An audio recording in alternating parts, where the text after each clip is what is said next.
Test 4. Listening, Part 1.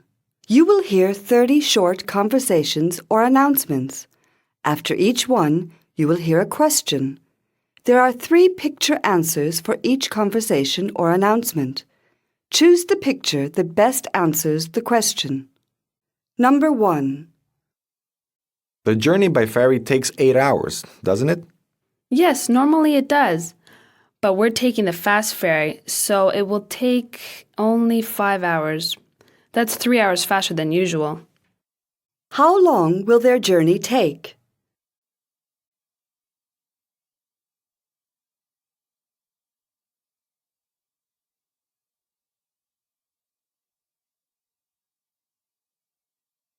Number 2. Do you have Terry's phone number? Yeah, hold on a second. It's 697-4334. Okay. 697-3443. No, it's 697-4334. What is Terry's phone number?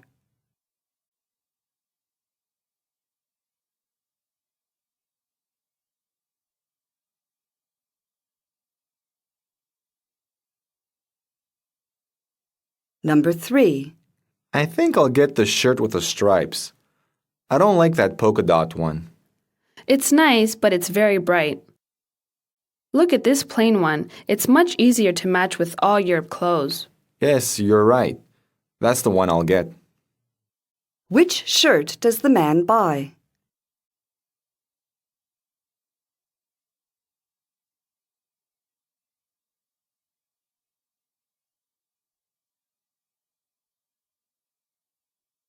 Number 4. Who won the game yesterday?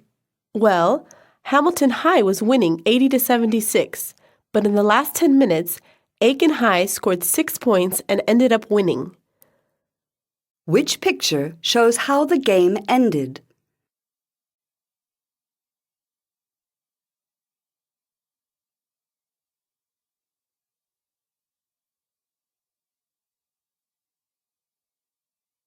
Number 5. What's Mary's new place like? It's a beautiful 2-story house with a huge yard. Which picture shows Mary's house?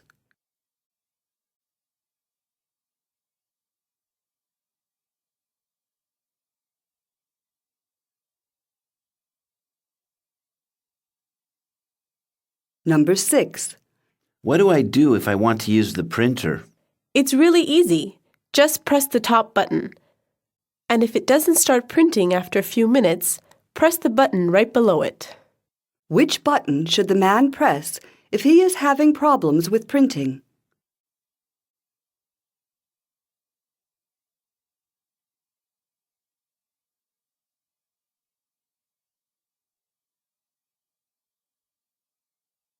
Number 7. What are your plans for the weekend? Actually, a friend of mine and I were going to go hiking in the mountains, but he sprained his ankle, so that's out of the question now. I'm just going to go over to his place and keep him company. How is the man going to spend the weekend?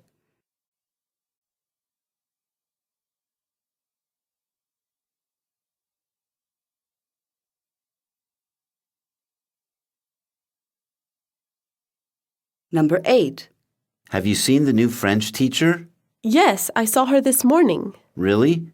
What does she look like? Well, she's of medium height, a bit chubby, with short, straight hair. Which picture shows the new French teacher?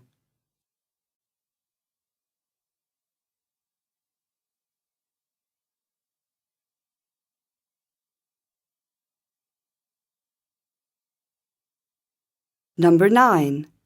Now for a public service announcement concerning the suburb of Ashford. Maple Road is closed for repairs north of Hubbard Street.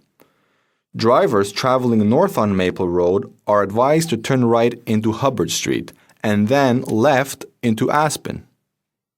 Which picture shows what drivers are advised to do?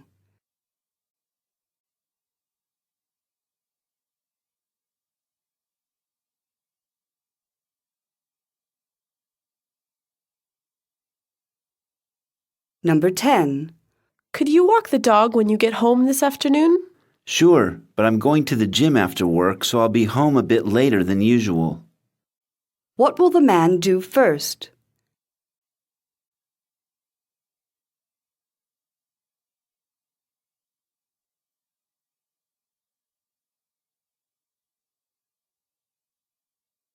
Number 11. And now on to the weather forecast. We are going to have sunny skies with temperatures below zero. So if you're planning to go out this weekend, dress warmly. Which picture shows what people should wear?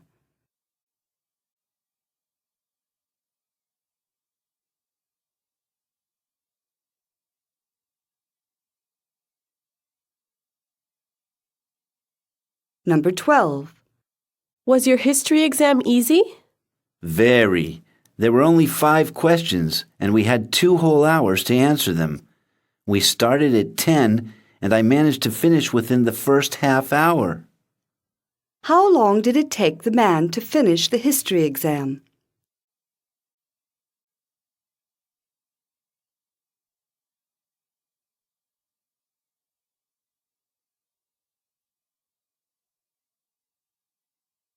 Number 13. Next stop, Stanford Stadium. Passengers wishing to transfer to Line 3 may do so here. On which means of transportation is this announcement heard?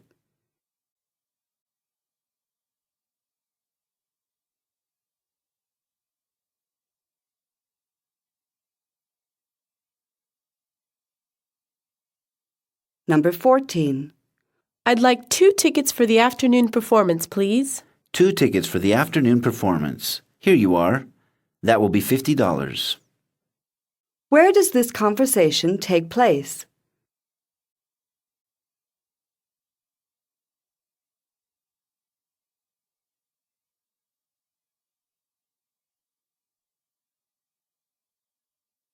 Number 15. Do you live in a pleasant neighborhood? Actually, it's not very nice. There are apartment buildings for blocks and blocks and not a tree for miles. Which picture shows the woman's neighborhood?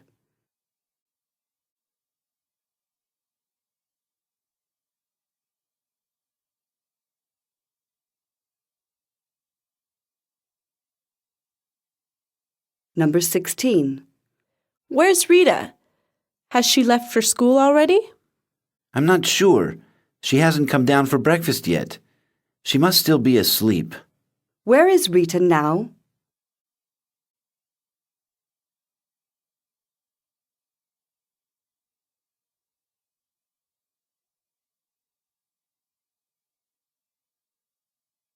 Number 17. Why didn't you wake me up at 7 like I asked you to? 7? I thought you asked me not to wake you up at 7, so I set the alarm for 8 and let you sleep for an hour longer. What time did the man want to wake up at?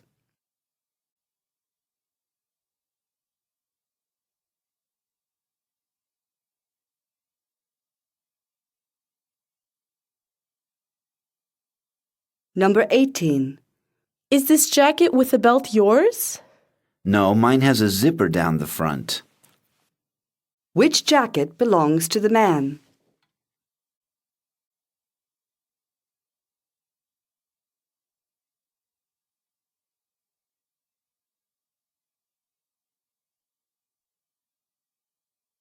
Number 19. How about going to the movies tonight? To tell you the truth, I don't really feel like going out tonight. I was out till late at a club last night and I'd rather just stay at home and watch TV. What does the woman want to do tonight?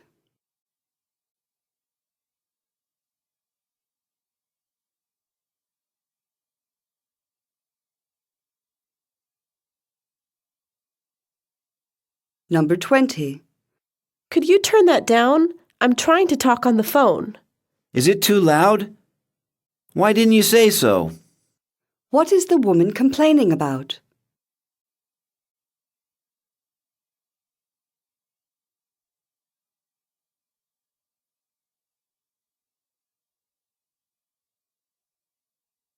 Number 21. This coffee isn't what I ordered. There's no sugar in it. I thought you asked for black coffee, no milk or sugar. I said I don't want any milk in it, but I do want sugar. Okay, I'm sorry, sir. I'll bring you another one. How does the man want his coffee?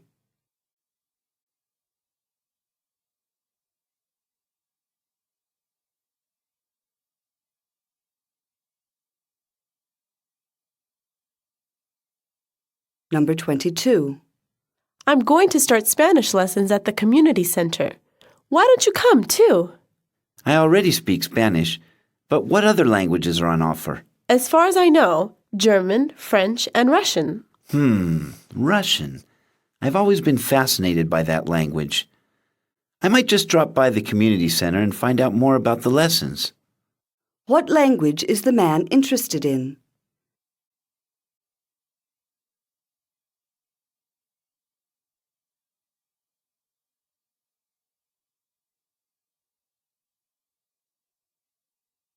Number 23. I found a cat on my porch yesterday and I was wondering if it belonged to you. Our cat has been missing for 3 days. What does the cat you found look like? It's all black and has a red collar with a bell around its neck. Nah, it's not ours. Ours is black too, but it has white paws. What does the woman's cat look like?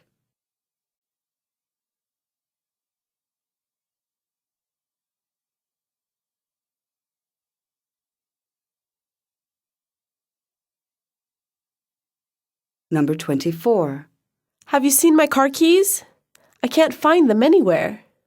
Aren't they on the kitchen counter where you usually leave them? No, they aren't, but I'm sure that's where I left them. Maybe you left them in the car. Have you looked? Yes, they're not there either. But here they are. I can't believe it.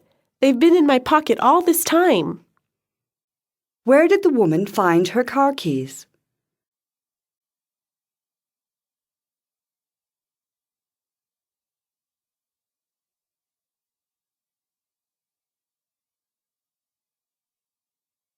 Number 25. Could you tell me how to get to the bus station? Sure, go straight down this street for 2 blocks until you reach the traffic lights. Then turn left at the traffic lights. The bus station is on the next corner on your left. Which picture shows where the bus station is?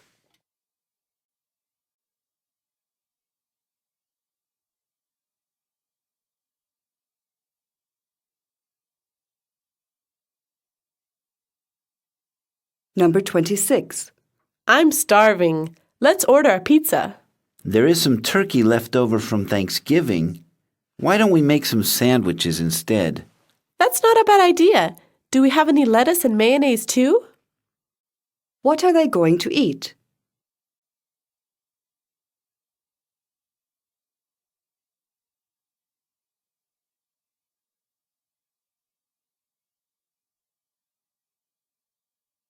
Number 27. I can't find the fish sticks. I told you they were in the middle drawer of the freezer. You're looking in the top drawer. Where are the fish sticks?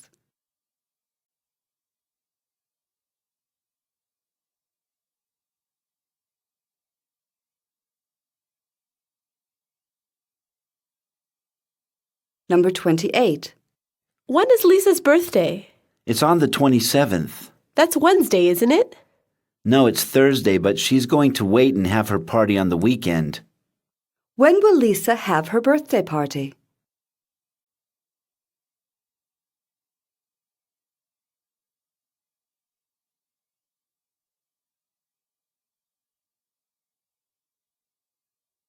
Number 29. I see Tommy has his arm in a cast. What happened? Well, yesterday afternoon, Kevin came over and they went out to play in the treehouse. Tommy tripped over his skateboard, which he had left in the yard, and ended up breaking his arm. How did Tommy break his arm?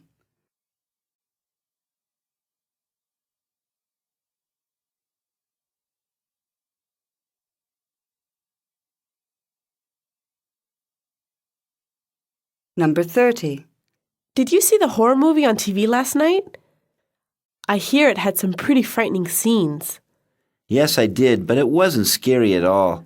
Actually, I was laughing most of the time because the acting was so bad. How did the man feel when he was watching the movie?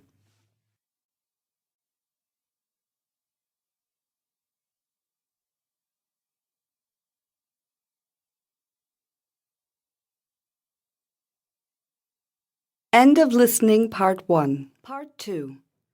In this part of the listening, you are going to listen to a radio program called Pieces of History, in which you will hear an expert talking about a period in the U.S.'s history. On this program, you will hear someone talking about the town of Salem and the witches that made it so famous. The program will present the following information: a historical picture of Salem, the religious climate of the time, a description of witchcraft, the facts of the trials and the outcome. You will hear this program in sections. After each section, you will hear 2 to 4 questions. You are to choose the most appropriate answer from the 3 choices given. If you wish, you may take brief notes as you listen. Now you will hear an introduction. For this part, there will be no actual test questions. The question that follows is an example only. Now listen to the example. Welcome to Pieces of History, the program that takes you back to important or strange events in the history of our nation. Today we have the well-known historian, Dr. Barbara Carey, with us, and she is going to take us back to a place called Salem in the year 1692. Good afternoon, Dr. Carey, and welcome back to the show. Thank you for inviting me. It feels good to be here again. So maybe you could start by telling our listeners exactly where Salem is. Why not? There were in actual fact 2 Salems. They were both situated in the Massachusetts Bay Colony long before the War of Independence broke out. Salem, the town, was the second largest port in the colony, with Boston being the largest. Salem, the village, was what you could call today a suburb of Salem town, but very different in nature. Example: what's true about Salem? The correct answer is C. It was 2 separate communities. Now Dr. Carey will continue with more information about Salem. Remember, after each section of the interview, you will hear 2 to 4 questions. Mark your answers on a separate answer sheet. There will be 20 questions marked 31 through 50. Turn to the answer choices on the following page. You have been given space if you want to take notes. Are there any questions before we begin? Now let's continue. Tell us more about these 2 communities. In the year 1692, which is the period of time we are looking at, Salem town was a well-off port town which traded with London. Most of those who lived in Salem town were wealthy merchants. However, the residents of Salem Village, or Salem Farms, as it was also referred to, were mostly poor farmers who made a living trying to grow crops on the rocky land. There was also a division in the village. Those who lived near Ipswich Road, which was close to Salem town, started becoming merchants, blacksmiths, carpenters, and innkeepers, and soon became wealthier than the people who depended on farming. They also supported the economic changes that were taking place at the time. Number 31. What kind of people lived in Salem town in 1692?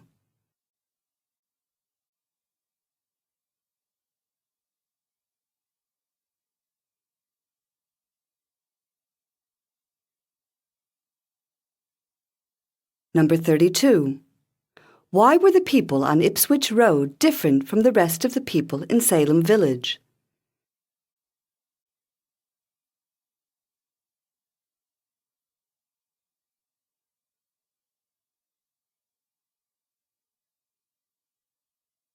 I take it the farmers didn't share this worldliness. That's right. In fact, for many years, Salem Village really tried to be independent of Salem town. You see, the town depended on the farmers in the village for food, but it was the townspeople who decided on the prices of the crops, and they also collected heavy taxes from the villagers. Even though it took 3 hours to walk from Salem town to Salem village, the people from the town controlled almost everything that went on in the village. In fact, the village didn't even have its own church until 1674. The farmers of the village really believed that the people of Salem town and their way of life threatened their strict moral values. Tension between the town and the village increased even more when the people of Salem village chose Reverend Samuel Parris to be their new minister. Parris was a very strict man who believed that pleasure was wrong and unnecessary. He strongly disapproved of the economic progress of Salem town, pointing out that it did more harm than good. He even went as far as to say that the townspeople were under the influence of the devil. This also caused a split in the village. Number 33. Why did the townspeople have so much power over the villagers?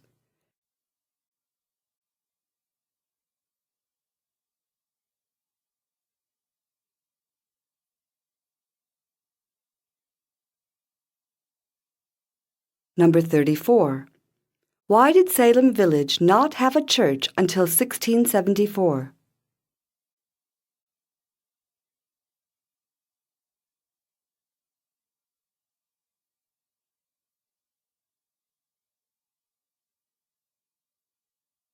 Number 35. What made the farmers suspicious of the townspeople?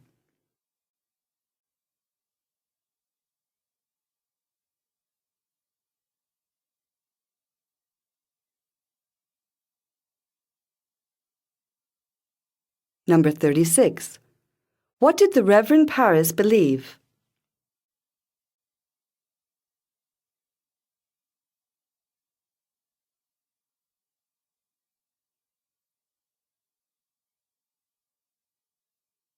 That is a bit extreme. Was that normal for the time? Oh yes, maybe I should clarify some facts here. You see, the church was at the center of everything in 17th century New England.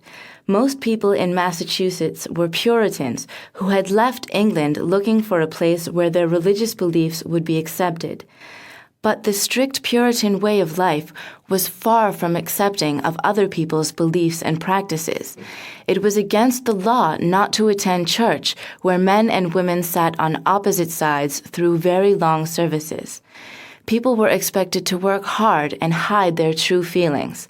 They believed that all sins, from sleeping in church to stealing, should be punished.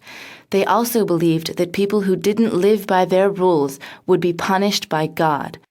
When a family suffered a misfortune, such as a child becoming sick or their crop failing, the neighbors did nothing to help, as they believed it was God's will and that He was punishing them for their behavior. Number 37. Where had the colonists in 17th century Massachusetts come from?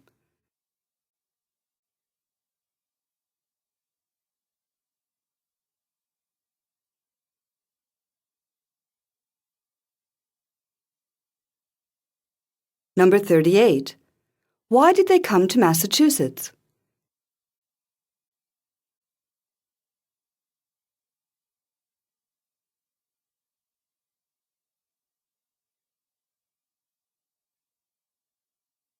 Number 39. What did the Puritans believe?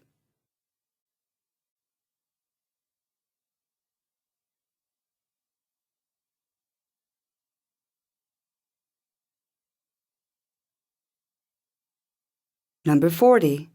Why did the Puritans not help their neighbors who had problems?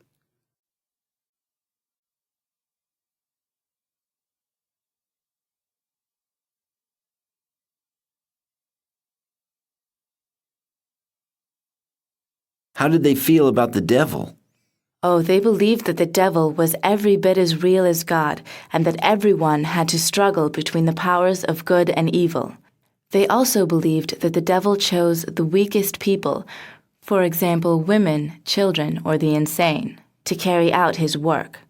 Those who followed the devil were considered to be witches. Witchcraft was one of the greatest crimes a person could commit. The punishment for witchcraft was death. Fear of black magic and of witchcraft was common in New England as it was in Europe for centuries. In fact, over 100 supposed witches had been hanged in New England during the 17th century. The so-called witches of Salem were to be the last ones to be executed in America. Number 41. How did people feel about the devil?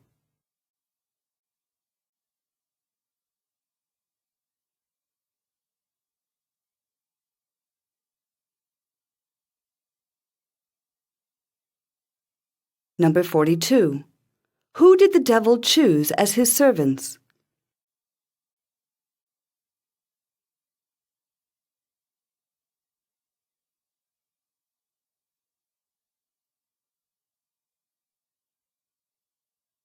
Number 43.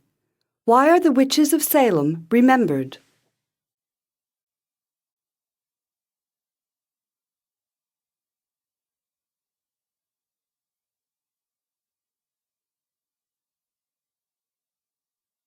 When was that?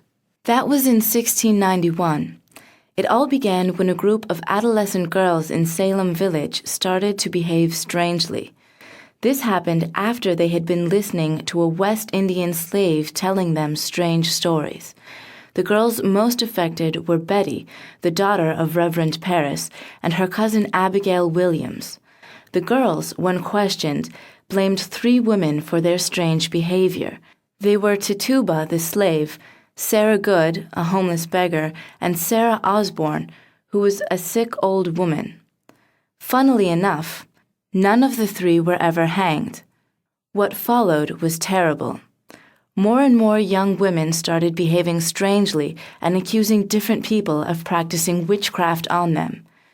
In June 1692, the first trial was held, and Bridget Bishop, a tavern keeper, was convicted and hanged on June the 10th.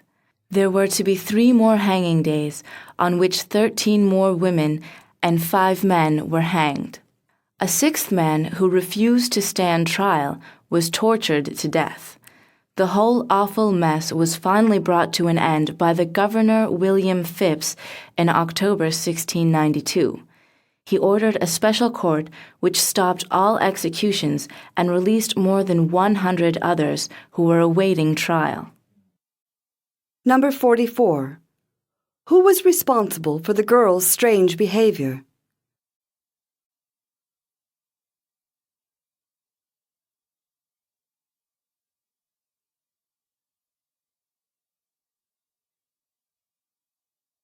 Number 45. What was strange about Tituba, Sarah Good, and Sarah Osborne?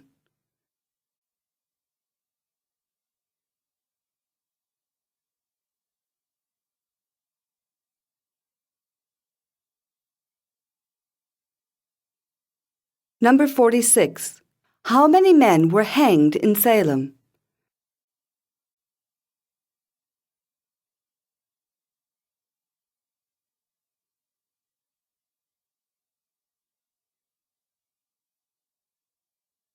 Number 47. What did the governor do?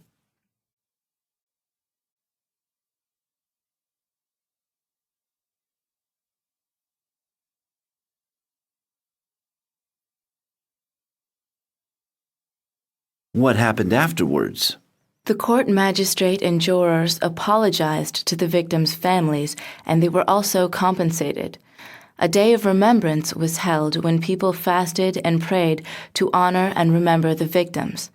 There is very little information available on what happened to Betty Paris and Abigail Williams, who started the whole thing. The slave Tituba is said to have been sold and taken out of the area. It's not clear either where the executed were buried. It is said that their families came to Gallows Hill to claim their relatives and bury their bodies privately. 300 years afterwards, in 1992, a memorial was built in the town to the victims of the Salem witch hunt. Number 48. What did the magistrate and jurors do?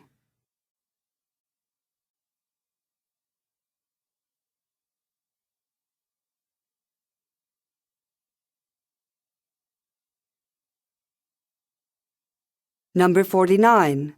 What happened to the girls who started it all?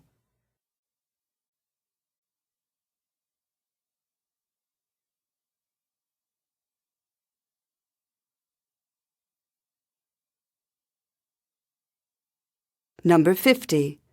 Where is the monument dedicated to the victims?